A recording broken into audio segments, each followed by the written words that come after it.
Rock and roll. Okay. Kia ora, everybody. What's up? It is Robert, and I'm joined by Forbes 30 Under 30, director, owner, founder, CEO, Pew, pew. pew pew, all the things of wrestler Ben Forman. How are you, brother? I'm great. How are you? I've been excited for this chat because you're a media weapon. You are in the media landscape heavy, and you've been on a pretty good mission. How's things? Things are really great. I've never been described like that before. It's What, weapon? Yeah. I've been described lots weapon. of things. Hopefully weapon's one of them. Yeah, I'll take weapon. Yeah, weapon's good. So I'm just going to read a little thing out. Run a company called Wrestler. You're a creative agency specialized in human-centered storytelling, where curious creators plan in social, digital, video, and mixed reality. Essentially, all the things. All the things. Passionate about storytelling through technology with a focus on future tech, which is I'd love to be able to get into as well. You started one of New Zealand's first commercial drone companies. We can talk about that too with the whole regulation piece because that was tight. And been at the forefront of online videos wave before it was cool, and now one of it's very cool now. It's very cool. We can Look at and us we can right do now. agency stuff. I know it's gonna be great. Yeah. I'm really excited for this. Blah blah blah. In 2018, Wrestler was recognised as the 47th fastest growing company in New Zealand. Just scraped through in that Just 50 got list. in the I'll take it. Deloitte Fast 50. In 2019, you were named in Forbes 30 Under 30 Asia. Solid. And I just said before, I was like, no other investment, no other big shit, just you rolling it, rocking Bootstrap it. that, baby. Damn. It's the way to go. Yeah. How have, so I don't even know where to say, let's go back. What was your first experience with media that you knew that you could do this as a thing? That's a good question, doing it as a thing. So Because how old are you? You're now 30. Just turned 30, So if yeah. you're 30, you would have been starting to dabble before it was a thing. Yeah, do you want to? I'll just give Go. you the story, right? So, back in high school, my friend and I... In Wellies? Yeah, in Wellies. My friend and I, who's now actually like a director and writer for us, and in his own right is amazing, guy Judah Finnegan, we were like mucking around because we sucked at sports. Like, we were so unco. And so, when like you're really bad at sport, like you just have to film sport really because all your other friends are doing it. So like my mates would like BMX and that sort of thing, and they were doing these gnarly jumps, and I was like, oh, cool. I'll bring the camera. I'll film it. Why'd you have like a Sony VX 2000? Oh, this was like literally I started with like a VHS tape recorder, Yes. like a big mama. No, like, I know. Yeah. Yep. It was legit. I wish I still had that. The one that was direct tape that you Yeah. then put into the tape. Yeah. Oh, mate. Yeah. That's, Straight to tape. That's old. Yeah. Yeah. Love it. And then in high school in 7th form, my friend Judah was like, "Hey man, do you want to study? You know how you get like study break at the end of the year to study for exams?" He was like, "Do you want to?" He was like, "Do you want to study or do you want to make parody rap videos?" And I was like, "Well, that's not a question." And Parody rap videos. So that's how he got into it. And so him and I started making these like videos, kind of like it was like Lonely Island back in the day. Remember? Could we find them on YouTube? Yeah, but I'm not going to tell you where. I've got to be But fair. they actually got legit. So we ended up getting on like C4 and Juice What? TV and shit like that. Yeah. And we ended up like this production company in Wellington saw what we were doing, and they were like, "Hey, do you guys want some gear and shit like that to make it more epic?" And so like, yeah, sure. And like so the a tripod. production. Would you like a tripod? Oh, they gave us like they shot it on Red, and they got all these What? guys who were like working on Lord of the Rings to come and like shoot it for us. So it was real like What was high it production called? value. The High Life was what we were called. The High Life. Yeah. And so it was this weird thing where all of a sudden we were making these really legit music videos. And then I kind of just through that like saw how everything was like the professional world worked. So what year was this? Maybe like 2006 2007 or something. Okay, so year 1 YouTube. Year 2 Is that- YouTube. Yeah. Is it? Yeah. Yeah, something like that. June 2006. Yeah. And then that was kind of like fun. But then I went to university, studied media and marketing, and then my uncle, a guy In Vince, Wellies? in Wellies, yeah, at Yep. Vic. But I didn't like. It was really, I didn't really like university. I didn't really study. I just kind of turned up. But you probably passed with honours or something, right? No. Going back to that parody rap video thing, I failed high school because of it. Like, I didn't realize my best friend Judah was a genius, so he didn't need to study. And he like... So you did parody rap videos and failed high school? Yeah, and I also failed photography, ironically, which is great. So I'm one of those great, like, entrepreneurs who can say, like, I failed and succeeded, you know? You need a grey hoodie, though. Yeah, I do. Yeah, and talk about unicorns. That's the shit. Or just a blazer over my t-shirt. Yeah. So just managed to, like, I had to go back to like school for 2 weeks, which was really embarrassing when like all of sixth form has now become 7th form, and then they're like, what are you doing back here? I'm like, yeah, I failed. So I had to like do some papers. But you'd be on C4 with red cams, semi-famous in social circles, pre-social media. Well, famous in Upper Hutt. Famous in Upper Hutt, and then come back to school and they're like, what are you doing? It's like, wow, you know, I did that thing. Yeah. Kinda.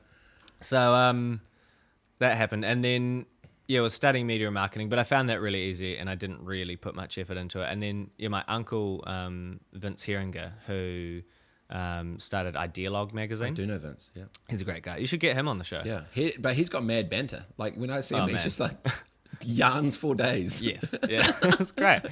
So he's your uncle. Yeah, he's my mum's little brother. Classic. And so him and I are very similar.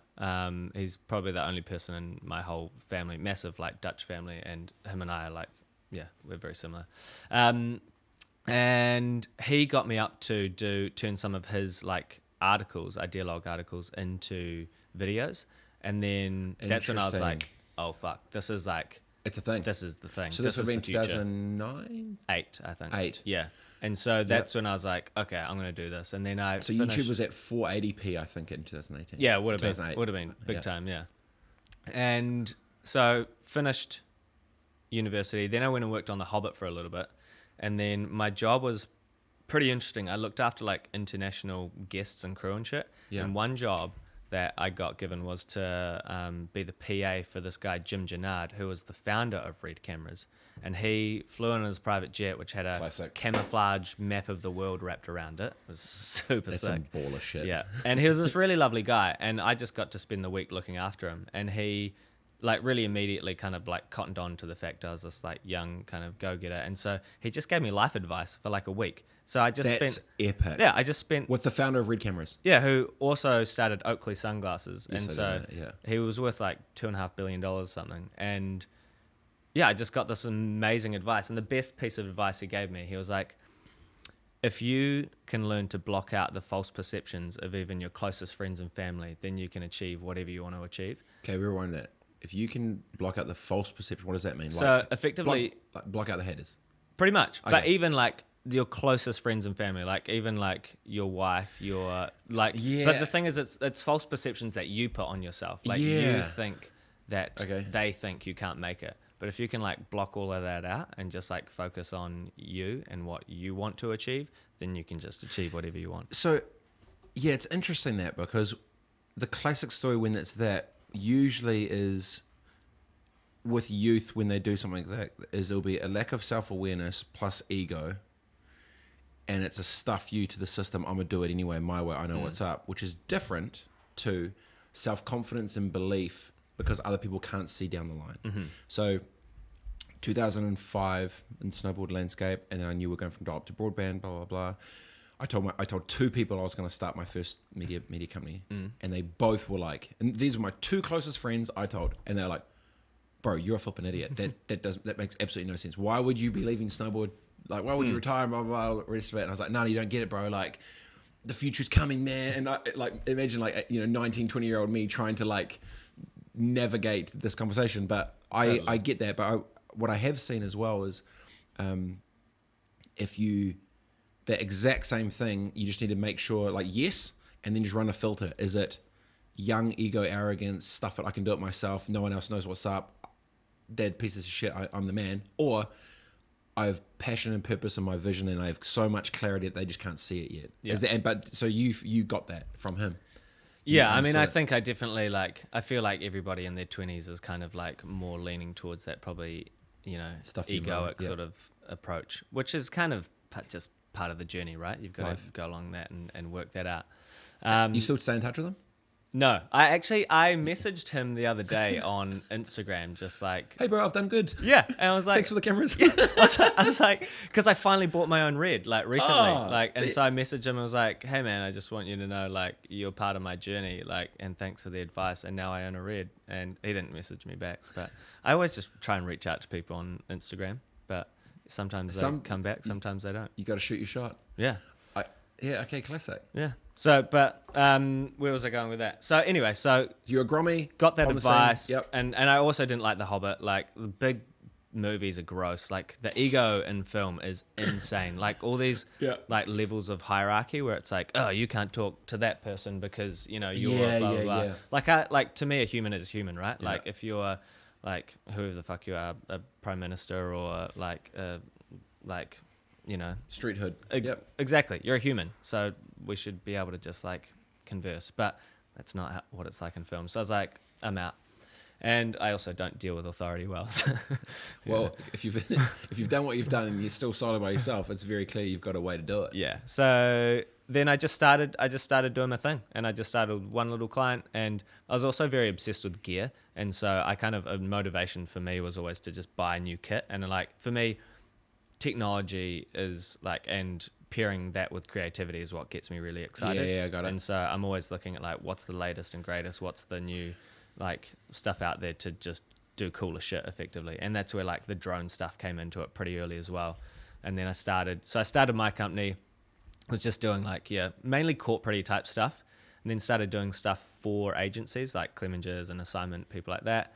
And then I had a certain idea of where I thought the media landscape should go, which is similar to, we're aligned in that. Yeah. But as you all know, the larger agencies Yeah. sometimes don't, or especially back then, didn't think like that. And so Yeah, they yeah. were still pouring all of their money into TVCs, and then we'd get a little tiny little sprinkle of like... I would say it like, it's funny that, because we're kind of both had, I guess we're similar lanes in the exact point.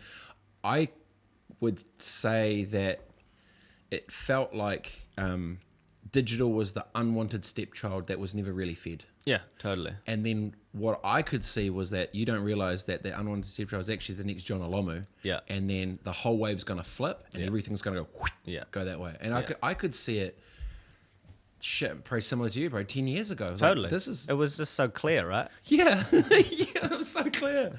But what I've realized, so I've only realized this recently, is that from a business model point of view, so we're building into the future landscape, whereas old established buildings are trying to deconstruct into the current landscape. And that's a completely different mindset. Like building versus, taking down and rebuilding is like, that's why it's so hard for them. And I think it's kind of easy when you're starting from scratch and just, heading into that direction. So the key is to like make sure you never get to that place where you're so established that you can't quickly move and adapt, Yeah, or if the engine's rolling and the ship's sailing, changing the engine midway to something else which you don't know what it is, it's pretty tricky. Yeah. So start Wrestler, get some small clients, start working with agencies, you have a vision of where it's going to go, and then clearly, because then you start to go creative, I imagine that vision of where you thought it was go is you had creative ideas yourself. Well, we got to a crossroads, where it was So just talk me through that, because that's, so with my front side journey was, I got to a spot and it was, I either, acquire a PR company and an activations arm, and then we go content, activations, PR, and then I was like, and then we could go, if we start doing creative ideas and we become a tier 3, try to fight the big dog, right? Well, I'm like, am I good at building that type of shit? No. Do I love that type of stuff? No. What do I like to do? I love to create, I love to talk, I love to do my shit. I'm gonna stay my flipping lane. And so you probably came to a crossroads yourself. Where did you figure you saw where the landscape was going to go, and then how did you approach that? What was the question you had to ask yourself to decide where you're going to go? Like, what was your thought process? Well, it was effectively like, do we want to become a production company, and just service agencies and get really, be really awesome at production? Or do we want to own the conversation and lead the creative and then also do the production? So I had the same thing, but my headspace was, and I brought it down to, because I'm quite visual, or I put it into little sound bites. One was, do we do reactive projects or proactive partnerships? Do I go on defense or offense? Yeah. And that was it. 100%. Yeah. And I was like, stuff it, offense, giddy up. Yeah. And so I was like, well, it's just way more fun to be able to lead the conversation and drive the creative. And also, I think my thinking was around what we were just talking about before, of like building a company into the future landscape, like coming from a production standpoint and then adding the creative on that way, rather than starting creative and trying to add on production, means that you just think in a way different, like a far more efficient production mindset. And so when a brief comes into us, we look at it from the standpoint of like, okay, well, what are we, like, who's our audience first and foremost, and what are they engaging in terms of platforms and media, and then like how many outputs and whatnot do we need to create to actually create the engagement we want to to drive or whatever. And then that informs the creative. And so we're already thinking about like how we can feasibly create all of this shit. And then the creative sort of ties into that. Whereas often I think, if you go the other route, go straight to creative, and then they think of a bajillion different ideas that then they have to, like, you could have this amazing concept, but then trying to shoehoorn it into all of these outputs and shit is like, it's just clunky. And so I think having the hybrid production and creative in the room where we've got like, we're all brainstorming the shit together, and we've got the producers and the creatives and the DOPs are all like coming up with ideas and together. It's just end-to-end aligned, so it actually is fast and efficient, and you have control. Super fast, super efficient. Yeah, it's great. Yeah. Did you? But to that point though, when you were on, I guess, reactive projects doing cool content for corporates or agencies or whatever, considering the fact that you've built it to what it is, and you still don't have investors or partners or whatever, I'm imagining you were sitting there going, "I've got ideas," and obviously if you don't like authority, you probably had all this cool shit that they probably wouldn't listen to, and it wasn't your place to probably say, because you were brought in to do a job, not actually add value to the front of the conversation, right? So for you, was it also thinking to yourself, wait a second, I need to be at the table where it matters to actually have that decision to then follow through, so I'm not just getting, hey, this is what you want to do. So somebody described it to me. They were like, there's a train of like, all these different carriages, and you've got like the strategy up the front, then you've got maybe the creative, and then you've got the media company, and then the production's out down the back. You're just like getting towed along. They were like, you want to get to the front carriage, you want to be, and so that was kind of. So you proactively decided to go on offense and get in the room. Yeah. Did you? When you decided to do that, what was the step? Did you hire a creative? Did you say, I am now a creative? Did you change the text on the website and then just start pitching? Did you say no to the agencies that were giving you work and say, no, I'm going to try and take your money? How did that work? Well, I think that was a big part of it, of kind of like just pushing just a focus on relationships, really. And instead of focusing our relationships with agencies, just trying to go direct to client. And we already had clients coming directly to us because they could see the work. Yeah, and they liked what we were doing, and so it just made more sense. And so how do you navigate? Because so I didn't understand how it works. I was on my own program, blah blah, and then after I obviously got in the mix with the crew, I got to see how the ecosystem between agencies and the politics and the drama and the whole world's flipping nuts. Like, it was all flipping talking crazy to me. How did you navigate strategically to try and maintain relationships with these agencies, even though now you were kind of their competition?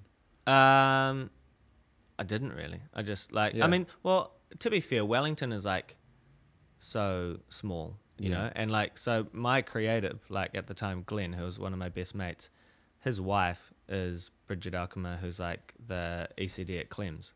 And so like, it's just like, everybody has to get along. That's what I love about Wellington. It's like, you can't be a dick because you just end up at a barbecue together tomorrow, you know? If the weather's okay. We don't normally have barbecue weather. Yeah. But so it wasn't too bad. Nah, it is what it is, you know? Like, it's just like, okay, cool, you're doing your thing. Sweet. All right. And yeah. What was it like when you won your first thing over another agency? I don't know. I can't. Well, it's You went to pitch, you were down, you were the production company, and now you've got the creative, and now your idea's taken it. There would have been something. I think I have quite a crazy Go on. pitch story, but it's quite graphic. Like, Go. we're gonna Just do it. don't say. I don't ever want to get into trouble, so don't say the names of who the people were. Or No, the no, brands. it's just graphic for Oh, me personally, go like a nuts. health graphic thing. Oh, jeez. Okay, go. Okay, so Friday morning. Yeah. Do I need a whiskey Cats. ready? All right, go for it. Kat's gonna tell me off for this one. So, biggest pitch I ever had, right? And I don't know why I was going to it by myself, and I'm all about efficiency, right? Like, So you roll by yourself. Good start. and like Wellington's tiny, but I was like, okay, my meeting's down this part of town, and so is my doctor, and I happen to have like quite bad hemorrhoids at the time. Oh, jeez. Okay, I need a whiskey. All right, go. And so I was like, I'll just go to the doctor on the way to the thing, and get some cream or something, you know. And then I go in, and then I lie down on the table, and she's like, oh, and I was like, what do you mean? Oh, she's like, I'm gonna have to operate. I was like, No, what? I got was a like, pitch. yeah. I'm like, it's like I got a pitch. I'm like on my way to a pitch, and she's like, nah, it's a blood clot. I'm gonna have to operate. I'm like, really? She's like, honestly, this is really, it's got to be done. It's just one little slice. It'll be super tight. It'll be fine. I was like, fuck it. It's a good story, if anything. And so Clearly. comes back with a needle, and I'm like, what's that for? And she's like, oh, got to make it numb. I'm like, oh god. And so like, like a needle going into your anus, you can imagine what that's like. That's not a good time. And then I need a whiskey. That's too good. And then- okay, go. and Put it then- with my mocha. Oh. and then she gets the scalpel out, and then And how long before the pitch? Like we're talking like pitches, 2 hours. No, like 20 minutes. Okay. Like I'm like looking at my and then she does a little incision, and then she does the same noise again. Oh, I'm like, what do you mean? Oh, and she's like, it seems like it's a bit stuck. I was like, come on, wrap this up. I got a pitch. The biggest pitch of your life. You know when you go to the dentist and they have like those like metal hook things? Yes. She got one of those out. Oh my gosh. I can't believe And you did this. she's in there, and I'm just like, the pain was excruciating. So I was like crying, and I was like hitting the wall and shit. I'm like, stop, it's too sore. I'm like, just fucking patch this shit up. I gotta go. And then so she's like, okay, and she like patches me up. I'm wearing like these like khaki pants. So and then she gives me some painkillers, and then like off I go to the pitch, and then I'm there by myself, and I'm like pitching there with this bleeding anus with like, they have no idea obviously, and With your khaki pants with on. my khaki pants on, and just thinking the whole time, holy shit, when I get up, like, am I just To gonna turn have, to show yeah, the- and so when I left, I did the whole like, just shimmy with my back towards the wall. Appreciate all the way it. Yeah, to thanks so lift. much. Yeah. Yeah.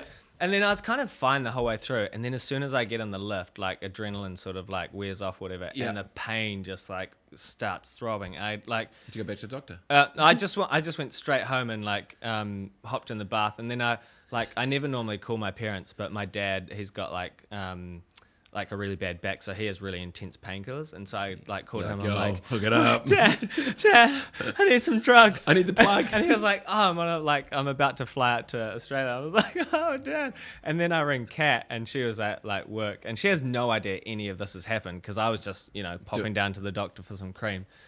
And then I just call her like crying. I'm like, I need drugs. And she's like, what is going on? How'd the pitch go? I need drugs. Yeah, but I won the pitch. So there we go. Oh That was my my first big gosh. pitch. And that changed the game? Yeah. That was the start of many more wins. Oh my gosh. Yeah.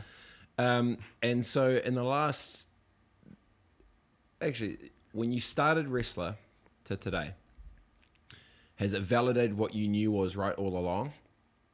And secondly, if it has, how do you then quadruple down so you can actually win bigger? Well, I've been on like a personal journey of late where I think I would say I used to be about further faster and just trying to like grow for the sake of growth. Okay. Whereas now I'm about slower, deeper, and it's been a personal journey for me. Depth, not width. Yeah. Got it. A lot of it's to do with, well, I guess like just realizing what is the purpose of all of this shit, you know? Like, why are we doing what we're doing? How are we actually contributing Very to deep. the world? I like Yeah. it. What made you get to start to think about this shit? So I went to this conference, New Frontiers, which is, have you been? Yeah. No, yeah, Yosef's my homie. Yeah. Oh, great, yeah. And so, well, we helped launch EHF back in the day, and so we've been connected into that ecosystem. And I went to that, and I was in this room. It was in Trentham Racecourse, which is like down the road from where I grew up. Yeah, the big teepees. Yep. And I was like, I felt like a bit of a phony because I'm like, I'm in advertising, and here's like these world leaders in climate science and these people changing the world, and I'm like, what the fuck am I doing? And then I had this realization, but kind of because it was an upper hut, I was like, I know the people literally on the other side of this fence don't give two flying fucks about any of this little echo chamber of thought, you know? Like, we've got all these people like circle jerking each other about how we can change the world, but that means nothing unless we can actually like get this out to the masses and shift the collective consciousness of the world effectively. Moment to movement. Yep. Yeah, and so I was like, well, that's what I do. That's what advertising is. It's like shifting culture. It's like creating, you know, like mass change in thought, and we have the power and the ability to shift the Creativity is the consciousness.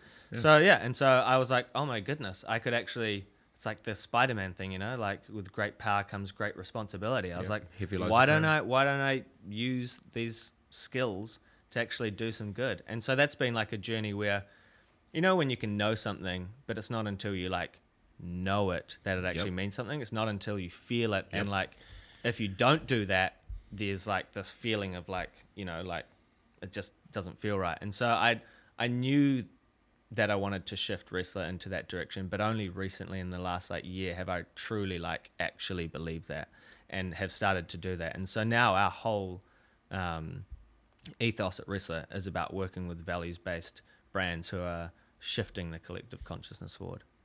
So heavy lies the crown with your skill set, and then you know that you can be the one that can shift and change communities and culture, but through communication. But you want to use that communication and power for good. Yeah. Not just to sell more shit. Exactly. And then I was also like, man, if every agency in the world decided overnight they would only push brands that were doing good or had a good, you know, like sustainability ethos and that sort of thing, the world would literally change overnight, because like commerce is driven by marketing, right? Mm-hmm. And so it's like if the marketers actually like forced the change, that would be so powerful. And so I think even more so now, because it used to be like, even like 10 years ago when we first started, you could have your business doing one thing and then your brand and, you know, outward facing personality of that brand could be something completely different. And that was advertising for the last 50 years or so. It was this artful charade of, you know, painting this picture of whatever you want. Those days are gone with, you know, like the always on sort of like media landscape and just the kind of like authenticity that consumers demand and that brands are having to like, you know, front up with. You can't have your brand and your business doing different things. They're just one and the same. And so when businesses come to us and they say, make us look great, we go, well, are you great? And they're like, well, we're okay. We're like, well, go away and become great, or we can help you become great. And then we'll just tell that story. Then we don't have to make up some bullshit. You just are what you are. And that's like, it kind of makes our job easier too, because it's like... But I think it's an interesting approach, because what you've basically, if you take a macro view, is commerce utilizes marketing to shift the people, right? So the marketing is the conduit, comms is the conduit, but it's driven by commerce reactively. You're saying literally kind of flipping it the other way to say, well, if you're doing anything good, then we'll do it for you. If it went the other way, then it would be, what if it was the stories, then finding the good to then push out? So it's flipping it. But that's hard to do in a commercial landscape, because you're trying to pay the bills and feed the kids and all the rest of it. But also those that are in commerce, it's becoming cool to care. Well, we're also, I read a great book over the summer called This Could Be Our Future, and it's by the founder of... It's a cool name. Yeah. Kickstarter. Okay. And it's all about the idea of financial maximization, and so financial maximization is where effectively it's business as we know it today. It's capitalism as we know it today, where your business is just purely built to create the most like shareholder return. Wealth, profit for shareholders. Yeah. Yeah, that is actually a relatively new concept. Like it was developed in the 70s, I think, by this guy who wrote an economist who wrote an article in like the New York Times or something, and then everyone was like, "Hey, that looks cool," and then it became this thing. And before that, within like a shareholder mandate or whatever, there was actually you had to deliver shareholder value, but you also had to deliver the company had to benefit the community and and just like society Force as a for whole. good. Yeah, and so that obviously got stripped away, and now it's all about money. But he talks in this book about like these cultural sort of waves that we go through, and that he thinks that we were in a wave of financial maximization, and it's a hard word to say, and that we're coming to the end of that cycle, and that people are going like, actually, this is some bullshit, like this Profit first whack. What's it giving us? We're just getting these like crazy like billionaires who just have like so much money, and then it's just completely out of whack. And so now we're starting to see a lot more businesses, lean towards a triple bottom line, which is awesome. And hopefully that's the next wave, like the next cultural wave within business, is that everybody just starts heading towards that direction. Yeah, it's like conscious creativity, But like that's a different tweak, because most 30-year-olds your age in your lane aren't thinking like this. I don't. Can I have some of your water? You just pour some in there. Yeah, this one's a sparkling one. We fancy. Yeah, great. Yeah, why didn't I get sparkly from the beginning? Yeah, what's the sparkling, What is Simon? this? What the fuck? You gave him the flat shit? Man, Jeez. I thought this was a fancy operation. Yeah. Oh my gosh. Well, I'm stuck with flipping whiskey in my mocha after his flipping hemorrhoid chat. Jingle bells. At least you won the pitch. Exactly.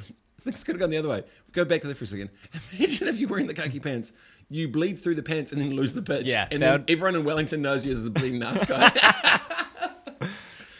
Oh, I would have been cool with that.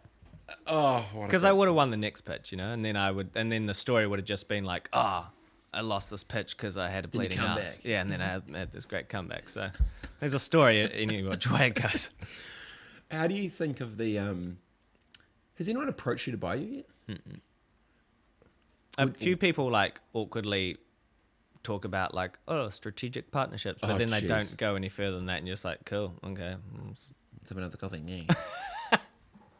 Are you shaking the tree, or are you just in your own lane that they're leaving you to it? Well, I think I have I don't know if it's a theory, but I'm just building the best company that I can, and the best company that I want to own, and I think that'll create the most valuable company at the end of the day, and not in a value sense that it might not be the most financially valuable company, but a company that I'm super proud of. And so whether I hold on to that for however long, into the future, or we end up selling or whatever, it's whatever I do, I just want to have something that I'm like, you're proud that you created. Yeah. And so our big mission now is to like try and, rethink this whole advertising landscape and try and be this at the head of this new wave of thinking of how we can use advertising to create massive change. Do you think New Zealand versus the world, does the New Zealand advertising industry have the same problems as global? Is it worse? Is it better? I think we're uniquely placed in New Zealand for this values-based approach. Like, I went to South by Southwest last year, and I was really hoping that there was going to be all of this thinking around, like more than just money and gimmick shit. But it was just more of the same. It was just more, push.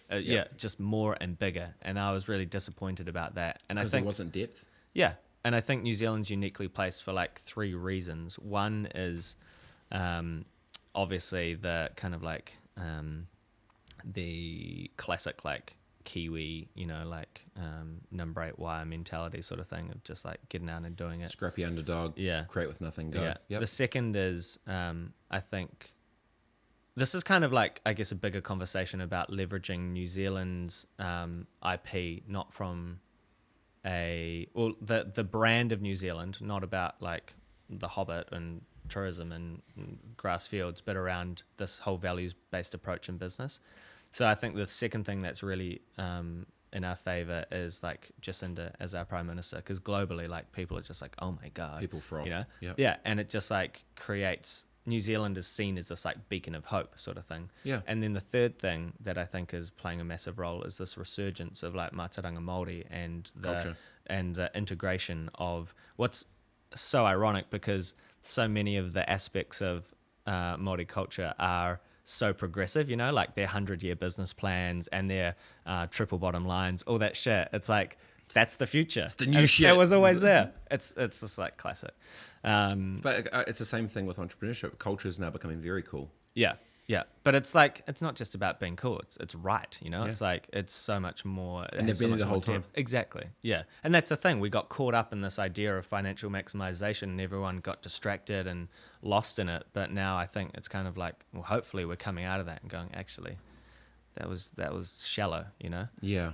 And so those three things, and then there's a few other things in the mix there, I guess. But I do see New Zealand as being this like ideas lab for the world, where people can look to us and go, how can we do better things in a better way?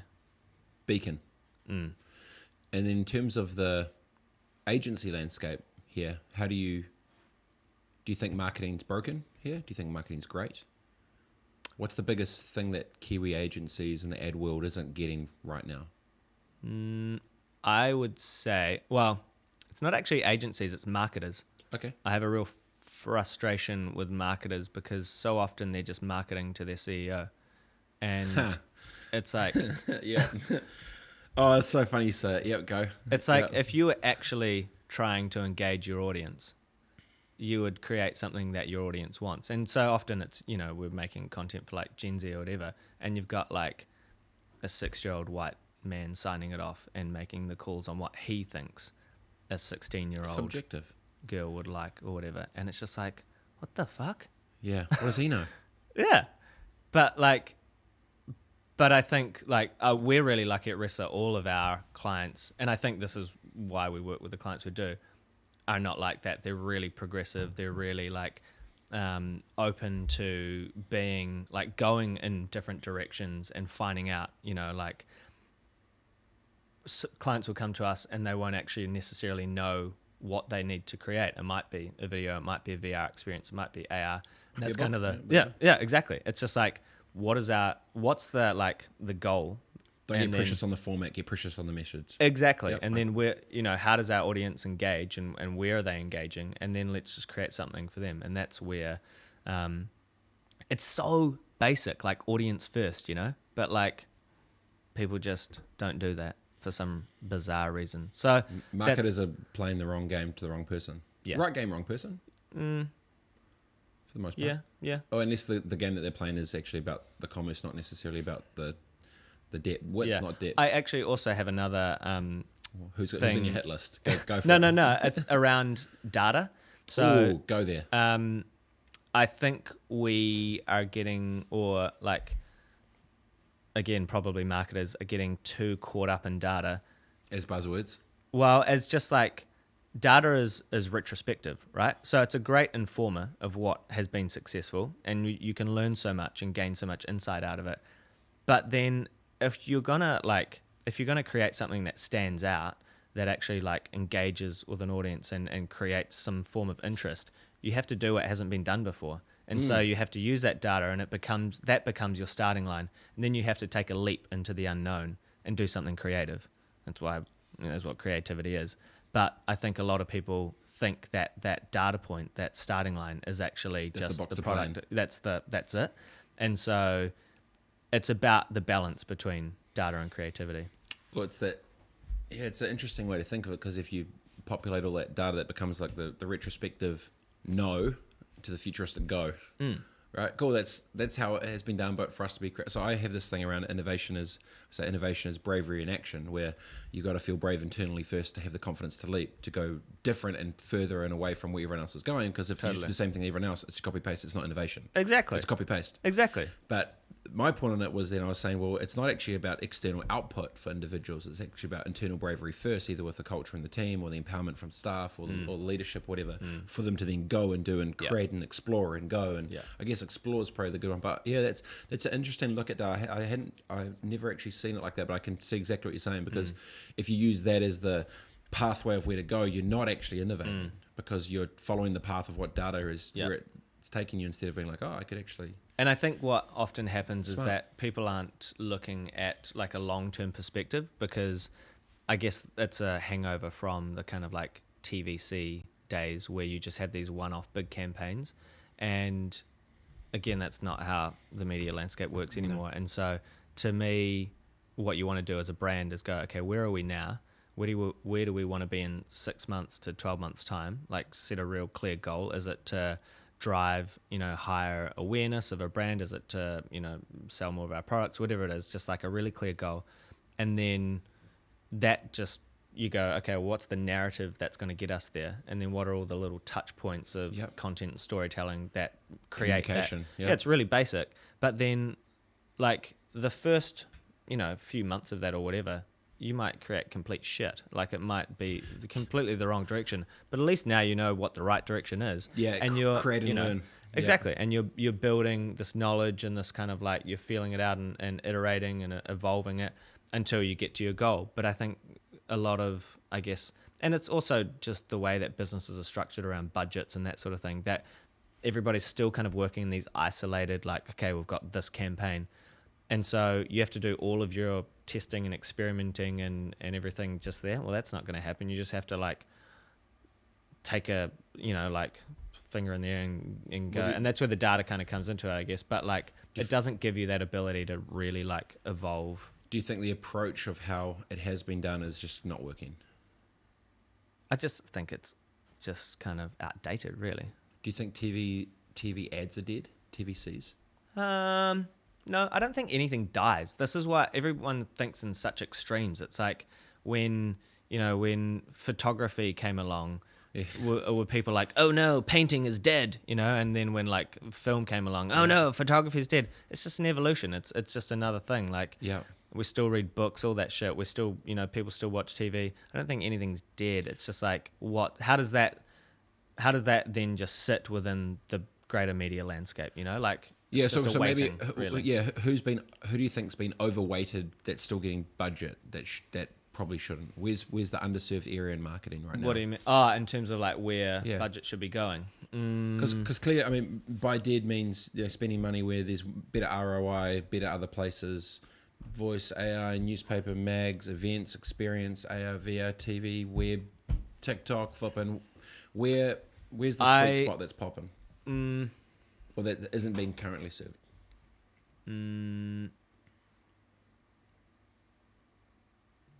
I don't really know, to be honest. But I can say where I think the future is going. That have a step. I think what I'm really excited about is gaming engines and creating content within gaming engines, which Explain you can then. That. So, like Unreal. Do you know Unreal? Considering I haven't watched any of the Harry Potters or Star Wars or ecosystems. Have you heard of Fortnite? I have heard of Fortnite. Okay, so Fortnite. They stole some dances without paying any of the IP. Yeah. So Fortnite is owned by Epic Games, and Epic Games create they actually were a engine developer before they created Fortnite, and so the engine is like the back end. It's like your editing software or whatever. It's what you create the games in. So. They made like $2.5 billion profit from Fortnite last year. And a lot of that money funnels straight back into the development of Unreal Engine, because they also want to improve that so they can improve Fortnite and keep the wheels moving. But the rad thing about Epic Games as a company is that they're very... they're all about like the democratization of content creation effectively. So Unreal Engine is free until you make over $100,000, and then they start clipping the ticket. So you open source it, use their back end, build it up, and as soon as it starts profiting, and you're making over 6 figures, you're like, hey, stuff it, I'll share. Exactly. But what they're doing with Unreal Engine at the moment is insane, because they are trying to create this ecosystem where you create these assets and these like 3D environments, and then you can just pump them out to all these different platforms. And so Interesting. if we build a world in Unreal, we can then create a VR experience from it. We can use those characters and put them into an AR mobile game, PC game, whatever.